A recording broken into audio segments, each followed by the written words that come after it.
Penelusuran benang merah, Study in Scarlet, bagian 2 Tanah Orang Suci, bab 1 di Padang Garam. Di kawasan tengah benua Amerika Utara terbentang padang pasir yang kering dan memuakkan, yang selama bertahun-tahun telah menjadi penghalang kemajuan peradaban.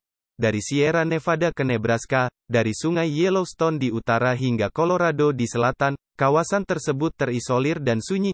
Alam pun tidak selalu stabil di seluruh daerah yang muram ini. Padang pasir tersebut terdiri atas pegunungan dengan puncak-puncak yang tertutup salju, serta lembah-lembah yang gelap dan muram. Ada sungai-sungai yang mengalir deras di jurang-jurang, ada pula dataran-dataran rendah yang di musim dingin tampak putih karena tertutup salju dan di musim panas tampak kelabu karena debu garam alkali. Namun semuanya mempertahankan ciri-ciri yang sama akan kekeringan, ketidakramah, dan kesengsaraan. Tak ada manusia yang menghuni tanah keputusasaan ini.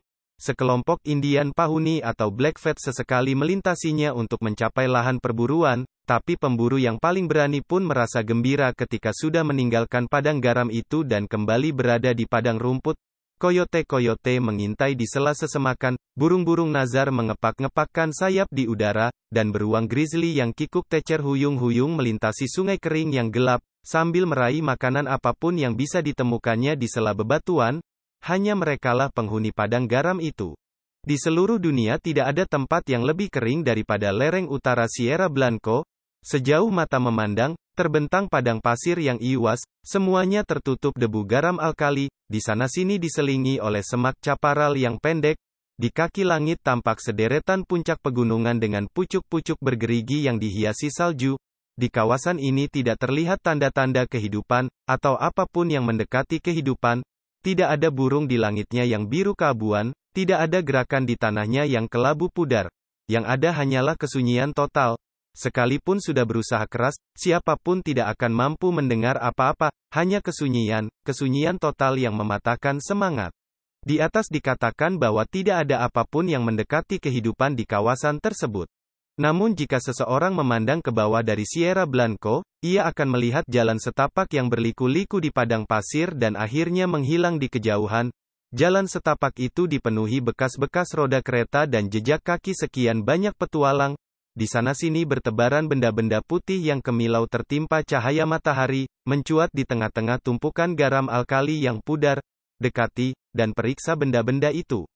Benda-benda itu adalah tulang belulang, beberapa besar dan kasar, lainnya lebih kecil dan lebih halus. Yang pertama milik lembu jantan, dan yang kedua milik manusia. Orang bisa menyusuri rute karavan sejauh 240 km itu dengan mengikuti tebaran tulang belulang mereka yang tidak mampu melanjutkan perjalanan. Disinilah pada tanggal 4 Mei tahun 1847 seorang pengelana tunggal berjalan. Penampilannya bagaikan setan kawasan ini. Seorang pengamat mungkin akan menemui kesulitan untuk mengatakan apakah usianya 40-an atau 60-an.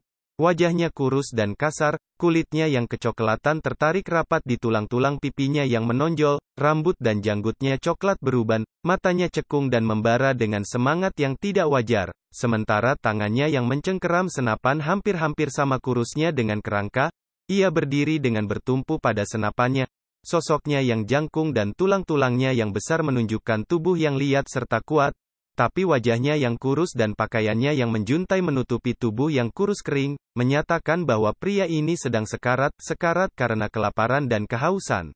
Ia telah bersusah payah menuruni jurang lalu naik kembali, dengan harapan yang sia-sia untuk menemukan air. Sekarang padang garam yang luas membentang di depan matanya, dan sabuk pegunungan yang buas di kejauhan, tanpa ada tanda-tanda kehadiran tanaman atau pohon dimanapun. Ia memandang ke utara, timur, dan barat dengan liar, lalu menyadari bahwa pengembaraannya telah berakhir. Di sini, di dataran yang kering kerontang ini, ia akan tewas. Ia di sini atau di ranjang empuk 20 tahun lagi sama saja, gumamnya sambil duduk di bawah keteduhan sebongkah batu. Sebelum duduk, ia meletakkan senapannya yang tidak berguna serta buntalan besar yang tersandang di bahu kanannya. Tampaknya buntalan itu terlalu berat baginya, karena sewaktu ia menurunkannya ke tanah, buntalan tersebut jatuh dengan agak keras. Seketika terdengar jeritan tertahan, dan dari sela-sela buntalan itu, muncul sebentuk wajah mungil yang ketakutan dengan mata coklat yang sangat cemerlang. "Kau membuatku sakit," terdengar suaranya yang kekanak-kanakan dan bernada marah. "Sungguh," jawab pria itu, Aku tidak sengaja. Sambil berbicara, ia membuka buntalan abu-abu itu dan mengeluarkan seorang anak perempuan berusia sekitar 5 tahun. Anak itu cantik, sepatu serta gaun merah muda yang dikenakannya jelas menunjukkan bahwa ia dirawat dengan baik oleh ibunya. Meskipun wajahnya tampak pucat dan kelelahan, lengan dan kakinya yang masih berisi menunjukkan bahwa anak itu tidak semenderita teman seperjalanannya. Bagaimana sekarang? Tanya pria itu cemas, karena si gadis cilik terus menggosok-gosok rambut keriting pirang yang menutupi belakang kepalanya. Cium agar sembuh, katanya, sambil menunjukkan bagian yang terluka kepada pria tersebut. Itu yang biasa dilakukan ibu. Di mana ibu? Ibu sudah pergi. Kurasa kau akan segera bertemu dengannya. Pergi, kata gadis kecil itu. Kenapa ibu tidak mengucapkan selamat berpisah? Biasanya ibu selalu bilang, kalau ke rumah bibi untuk minum teh saja, ibu selalu bilang, sekarang ibu sudah pergi 3 hari. Aduh, di sini kering sekali ya, tidak ada air atau makanan? Tidak ada apa-apa sayang. Kau hanya perlu bersabar sebentar, dan sesudah itu kau akan baik-baik. Sandarkan kepalamu kepadaku, kau akan merasa lebih enak. Tidak mudah untuk bicara dengan mulut kering, tapi kurasa kau harus mengetahui keadaan kita. Apa yang kau pegang itu?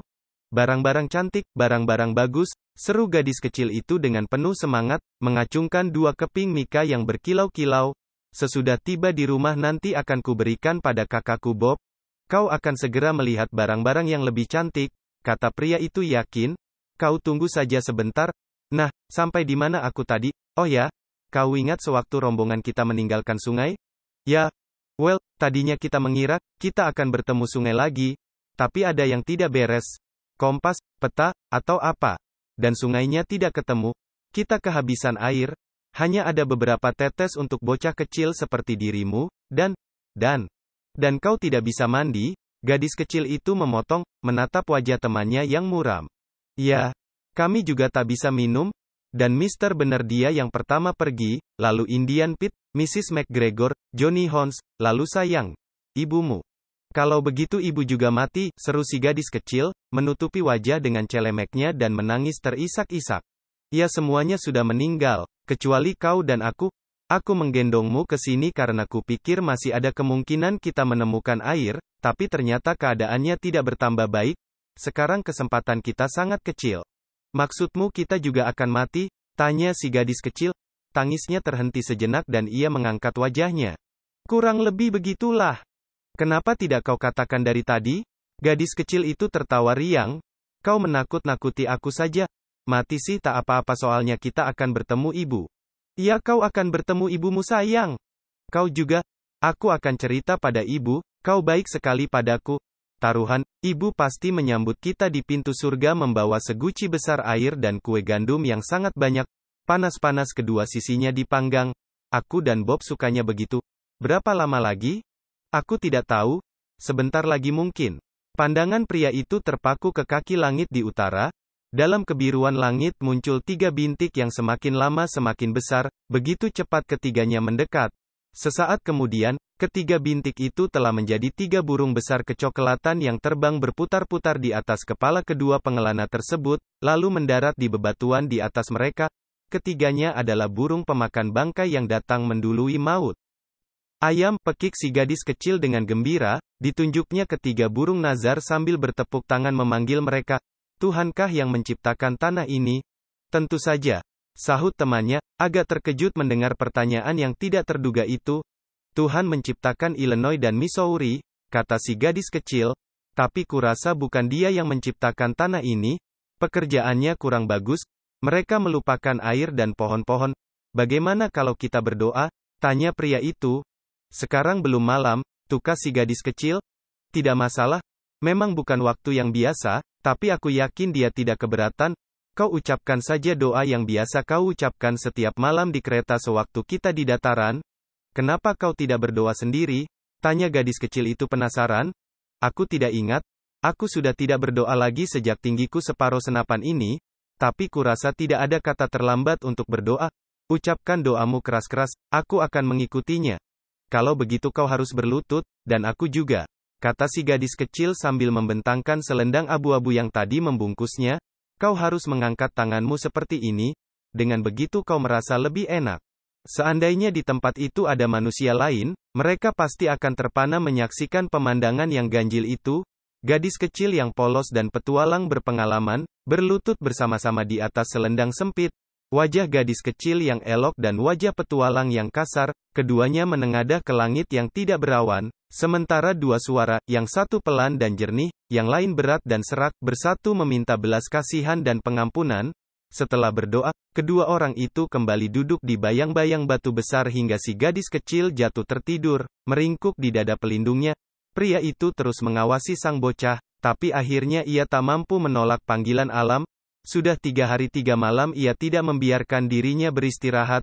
Perlahan-lahan kelopak matanya yang lelah menutup, kepalanya menunduk semakin lama semakin rendah ke dada, hingga janggut lebat pria itu menyatu dengan rambut pirang keriting si gadis kecil, dan keduanya tidur sama nyenyaknya. Seandainya pengelana tersebut terjaga selama setengah jam lagi, ia akan menyaksikan pemandangan yang aneh. Jauh di tepi padang garam debu terlihat mengepul, mula-mula sangat tipis, dan hampir-hampir tidak bisa dibedakan dari kabut di kejauhan. Tapi kepulan tersebut perlahan-lahan membubung semakin tinggi dan semakin lebar hingga membentuk awan yang jelas dan tebal. Awan ini terus membesar, sehingga jelaslah bahwa hal itu hanya bisa disebabkan oleh sejumlah besar makhluk yang bergerak. Di tempat yang lebih subur seorang pengamat akan menyimpulkan bahwa segerombolan besar bison yang biasa merumput di padang tengah mendekati dirinya. Hal ini jelas mustahil di padang tandus ini. Di dataran kecil yang merupakan puncak bukit gundul itu terdapat sebongkah batu raksasa, dan seorang pria menyandar ke sana, pria yang jangkung, berjanggut panjang, dan berwajah keras tapi amat kurus. Wajahnya yang tenang dan napasnya yang teratur menunjukkan bahwa ia tengah tertidur nyenyak. Di sampingnya berbaring seorang anak, kedua lengannya yang putih dan berisi meliliti leher sang pria yang kecoklatan. Rambut pirang anak itu menutupi dada rompi beludru sang pria. Bibir kemerahan anak itu agak membuka, menunjukkan deretan gigi seputih salju di baliknya, dan senyum tipis merekah di wajahnya. Kaki-kakinya yang putih gemuk, berakhir pada kaus kaki putih dan sepatu dengan gesper mengkilat, merupakan kontras yang aneh terhadap penampilan kumuh temannya. Di tepi batu di atas pasangan ganjil ini tegak 3 burung nazar, yang segera terbang pergi sambil memekik kecewa ketika melihat para pendatang baru. Pekikan burung-burung pemakan bangkai tersebut membangunkan kedua orang yang sedang tidur. Mereka menatap sekitar dengan kebingungan. Yang pria bangkit terhuyung-huyung dan memandang ke bawah, ke arah padang garam yang tadi begitu sunyi dan sekarang tengah dilintasi sejumlah besar manusia dan hewan. Pria itu tertegun, digosok-gosoknya matanya dengan tangannya yang kurus. Aku pasti sedang bermimpi, gumamnya. Gadis kecilnya berdiri di sampingnya sambil mencengkeram ujung mantelnya, tidak mengatakan apa-apa tapi memandang sekitarnya dengan tatapan bingung dan bertanya-tanya. Kelompok penyelamat dengan cepat mampu meyakinkan kedua orang ini bahwa kehadiran mereka bukanlah ilusi. Salah satu dari mereka meraih si gadis kecil dan mengangkatnya ke bahu, sementara 2 orang lain memapa temannya yang kurus dan membantunya ke kereta. Namaku John Ferrier, kata pengelana tersebut. Aku dan si kecil ini adalah yang tersisa dari rombongan berjumlah 21 orang. Lainnya tewas karena kehausan dan kelaparan jauh di selatan. Dia anakmu? Tanya seseorang. Sekarang ya, jawab pria itu mantap. Dia putriku karena aku yang menyelamatkannya. Tak ada yang boleh mengambilnya dariku. Mulai hari ini namanya Lucy Ferrier. Tapi kalian ini siapa? Tanyanya, memandang penasaran kepada para penyelamatnya yang berkulit coklat terbakar matahari. Tampaknya jumlah kalian luar biasa banyak. Hampir 10.000, jelas salah seorang pemuda. Kami anak-anak Tuhan yang teraniaya, pilihan malaikat Moroni. Aku tak pernah mendengar tentang malaikat itu, kata sang pengelana. Kelihatannya dia sudah memilih cukup banyak orang. Jangan mengejek apa yang suci, tegur pemuda lain. Kami adalah orang-orang yang mempercayai tulisan suci yang diukirkan dengan huruf Mesir pada kepingan emas dan diturunkan kepada Joseph Smith di Palmyra. Kami berasal dari Nauvoo, Illinois, tempat kami pernah mendirikan gereja kami. Kekejian mereka yang tak bertuhan membuat kami tersingkir sampai ke padang gurun ini. Nama Nauvoo jelas dikenali John Ferrier. Aku mengerti, ujarnya, kalian orang Mormon. Kami orang Mormon, jawab orang-orang itu serempak. Kalian mau kemana? Kami tidak tahu. Tangan Tuhan yang membimbing kami melalui nabi kami. Kau harus menemuinya. Dia yang akan menentukan nasibmu. Mereka telah tiba di kaki bukit, dan langsung dikerumuni oleh para musafir, wanita-wanita pucat yang tampak lemah lembut, anak-anak yang kuat dan tertawa-tawa, pria-pria yang menatap mereka dengan penasaran dan was-was, banyak yang berseru heran atau iba saat melihat kehadiran gadis kecil dan pria yang kumuh tersebut. Tapi para pengawal mereka tidak berhenti, mereka terus digiring maju hingga tiba di sebuah kereta yang sangat mencolok karena besarnya serta keanggunannya. Kereta tersebut ditarik oleh 6 ekor kuda, sementara kereta-kereta lainnya hanya ditarik oleh 2 atau, paling banyak, 4 ekor kuda. Di samping kusir duduk seorang pria yang tidak mungkin lebih dari 30 tahun usianya, tapi kepalanya yang besar dan ekspresinya yang serius menyatakan bahwa dirinya seorang pemimpin. Ia tengah membaca sebuah buku bersampul coklat, tapi saat kerumunan tersebut mendekat ia meletakkan buku itu, dan dengan penuh perhatian mendengarkan cerita mereka. Setelah mendapat keterangan tentang apa yang telah terjadi, ia berpaling kepada kedua pengelana. "Kalau kalian mau ikut kami," katanya dengan nada serius, "kalian harus mengikuti ajaran kami. Kami tidak mau ada serigala dalam kawanan domba kami. Lebih baik kalian tewas di tempat ini daripada merusak seluruh rombongan kami.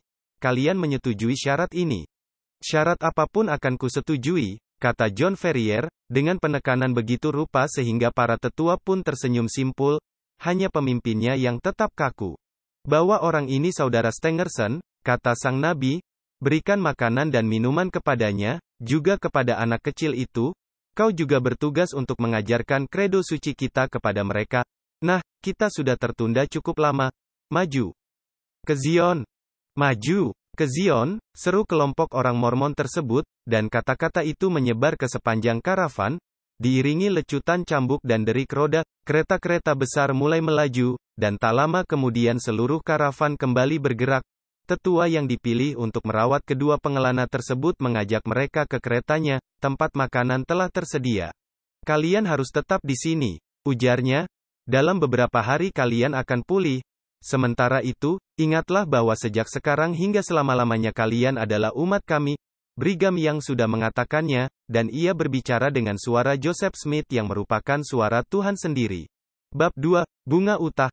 Tulisan ini tidak akan membahas kesulitan serta cobaan yang dialami para imigran Mormon sebelum mereka mencapai tempat perteduhan terakhir mereka. Cukuplah dikatakan bahwa mulai dari pantai Mississippi hingga lereng-lereng barat pegunungan Rocky, mereka telah berjuang dengan kekonstanan yang hampir tidak ada bandingnya dalam sejarah. Orang-orang liar, hewan-hewan buas, kelaparan, kehausan, kelelahan, dan penyakit, setiap halangan yang bisa ditempatkan alam di depan mereka, semuanya berhasil diatasi dengan ketekunan khas Anglo-Saxon. Sekalipun begitu, perjalanan yang panjang dan teror yang semakin menumpuk telah mengguncangkan hati mereka semua, termasuk yang mengaku paling tabah. Tak ada seorang pun yang tak berlutut untuk mengucap syukur sewaktu melihat lembah Utah yang luas dan bermandikan cahaya matahari di bawah mereka, dan mengetahui dari bibir pemimpin mereka bahwa inilah tanah perjanjian. Lahan yang masih perawan ini akan menjadi milik mereka untuk selama-lamanya. Yang dengan cepat membuktikan diri sebagai administrator yang ahli dan sekaligus pemimpin yang tegas, peta-peta segera dibuat dan rancangan-rancangan kota masa depan disiapkan.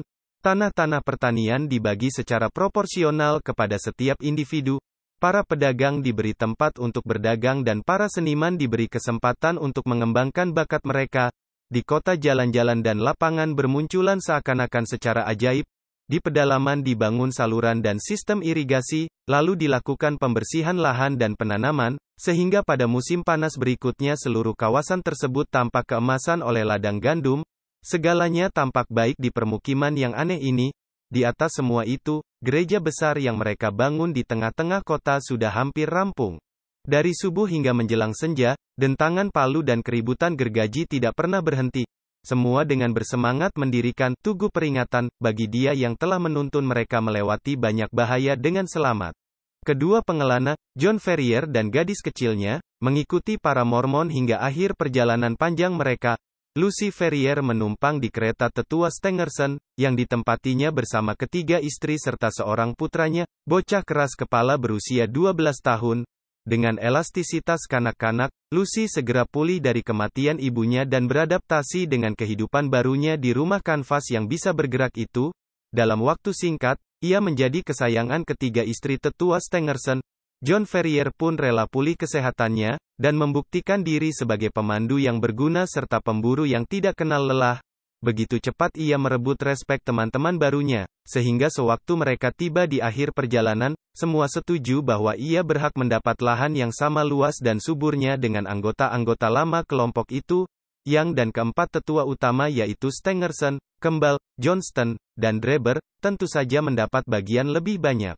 Di tanah pertanian yang diperolehnya John Ferrier membangun rumah kayu yang cukup besar, dan pada tahun-tahun berikutnya rumah itu terus tumbuh menjadi tempat tinggal yang luas dan nyaman. John Ferrier pria yang berpikiran praktis, ia juga sangat tekun dan terampil menggunakan tangannya. Disiplin diri yang sekeras baja memungkinkannya bekerja siang malam mengolah tanah. Oleh karena itu, pertaniannya pun berkembang pesat. Dalam 3 tahun keadaan ekonomi John Ferrier telah lebih baik daripada para tetangganya, dalam 6 tahun ia bisa dikatakan telah berhasil, dan dalam 9 tahun ia telah menjadi orang kaya. 12 tahun sejak ia tiba, John Ferrier telah begitu kaya dan sukses sehingga hanya beberapa gelintir orang di Salt Lake City yang mampu menyamainya. Namun, di balik keberhasilan John Ferrier itu ada satu hal yang masih menjadi ganjalan bagi rekan-rekannya, sesama orang Mormon. John Ferrier tak pernah mau menikah, meskipun mereka sudah sering kali membujuk dan mendesaknya. Ia tidak pernah memberikan alasan untuk penolakan tersebut, tapi tekadnya tampak tak tergoyahkan.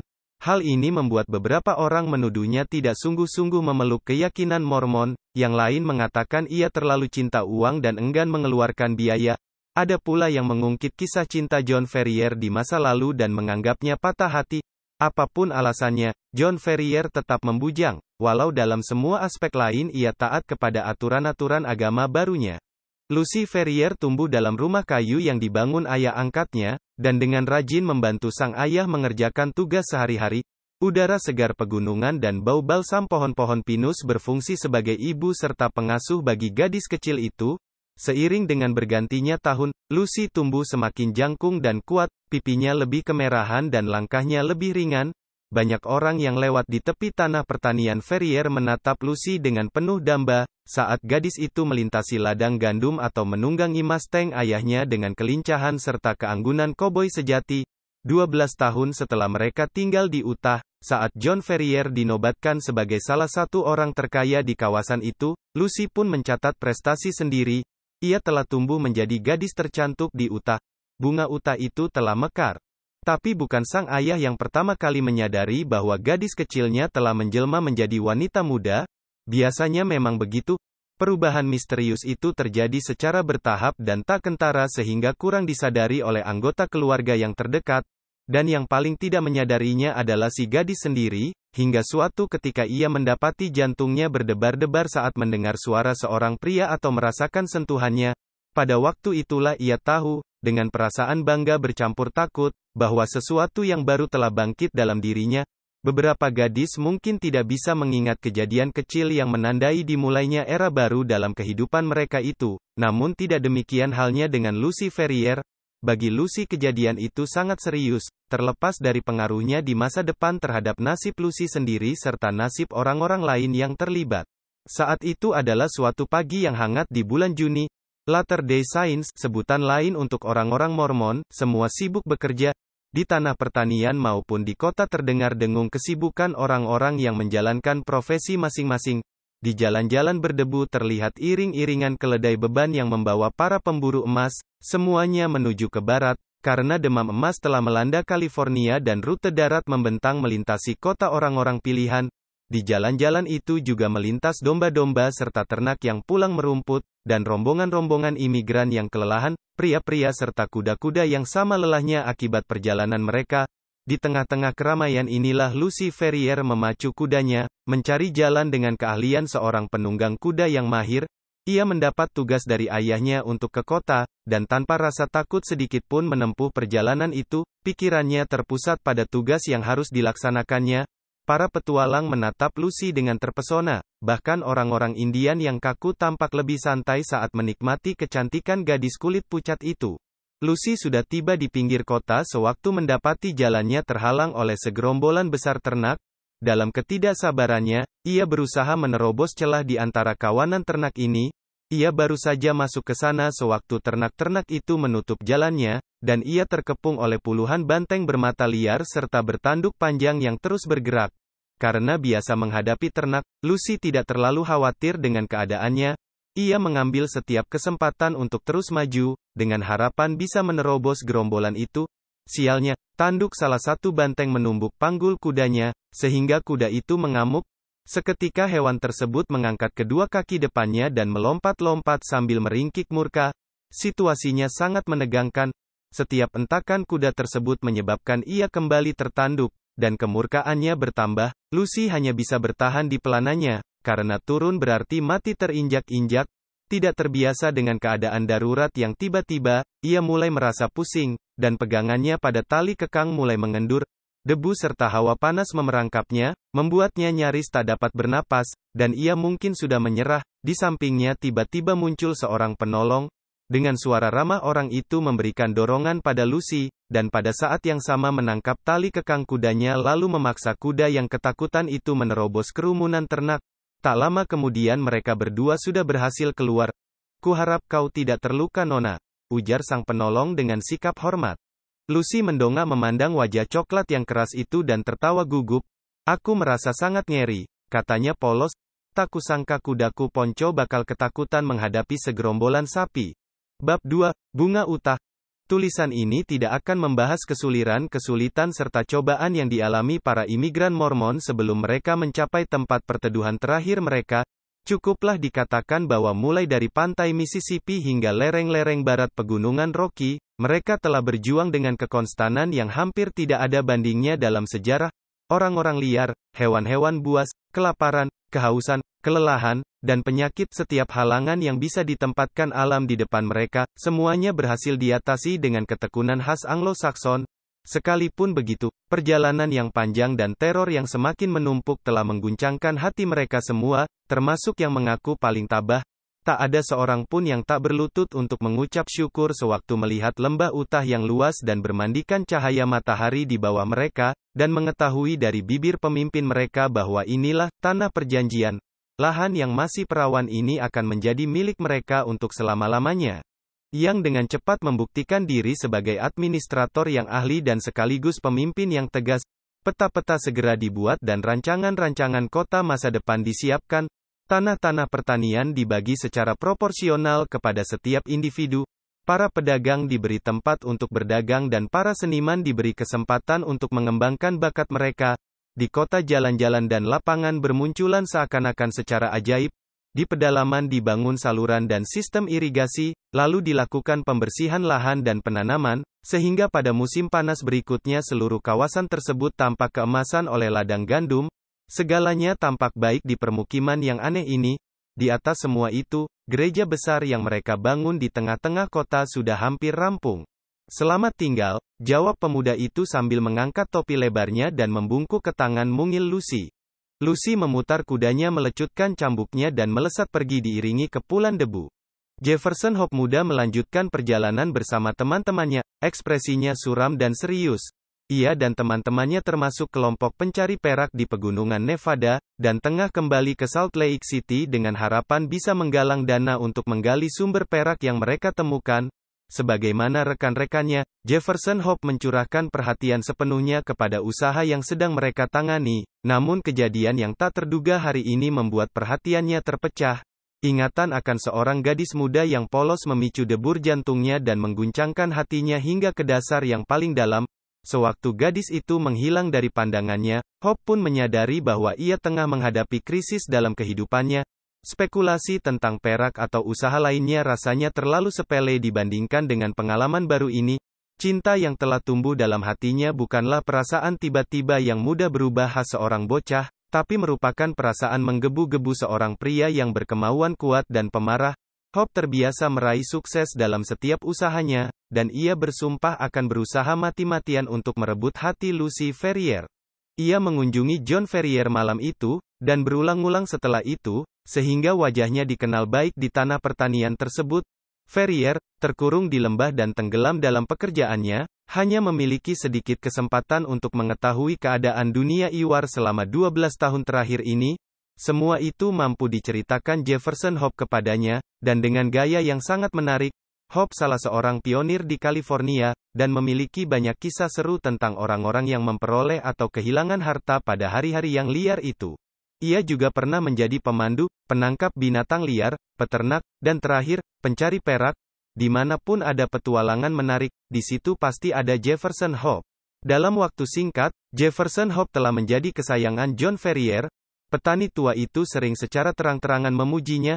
Pada kesempatan-kesempatan seperti itu, Lucy diam saja, namun pipinya yang memerah dan matanya yang berkilau-kilau bahagia menunjukkan dengan jelas bahwa hatinya bukan lagi miliknya.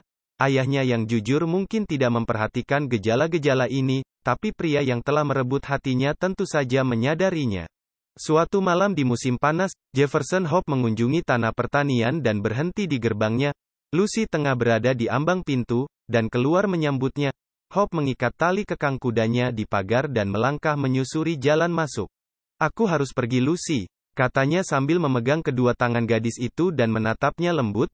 "Aku tidak akan mengajakmu sekarang, tapi apa kau siap pada saat aku kembali nanti?" "Kapan?" tanya Lucy, dengan wajah memerah dan penuh senyum. "2 bulan paling lama. Aku akan datang dan membawamu pada waktu itu, sayang. Tak ada orang yang bisa menghalangi kita." "Bagaimana dengan ayah?" tanya Lucy. "Beliau sudah memberikan restu, dengan syarat tambang perak yang sedang kuusahakan berhasil. Tapi aku tidak khawatir tentang masalah itu." "Oh, well, kalau kau dan ayah sudah mengaturnya, tentu saja aku tak perlu mengatakan apa-apa lagi," bisik Lucy, dengan pipi menempel ke dada Hope yang bidang. "Syukur Tuhan," seru Hope. Suaranya serak penuh emosi. Ia membungkuk dan mencium Lucy.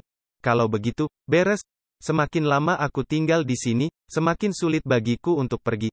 Teman-teman sudah menungguku di ngarai. Selamat tinggal sayangku, selamat tinggal. 2 bulan lagi aku akan kembali." Hope melepaskan diri sambil berbicara, dan setelah naik ke kudanya, ia berderap pergi. Tak sekalipun ia berpaling, seakan-akan takut kebulatan tekadnya akan berubah bila ia memandang apa yang ditinggalkannya. Lucy berdiri di gerbang, menatap kekasihnya hingga pemuda itu lenyap dari pandangan. Lalu ia berjalan kembali ke dalam rumah, gadis yang paling bahagia di Utah.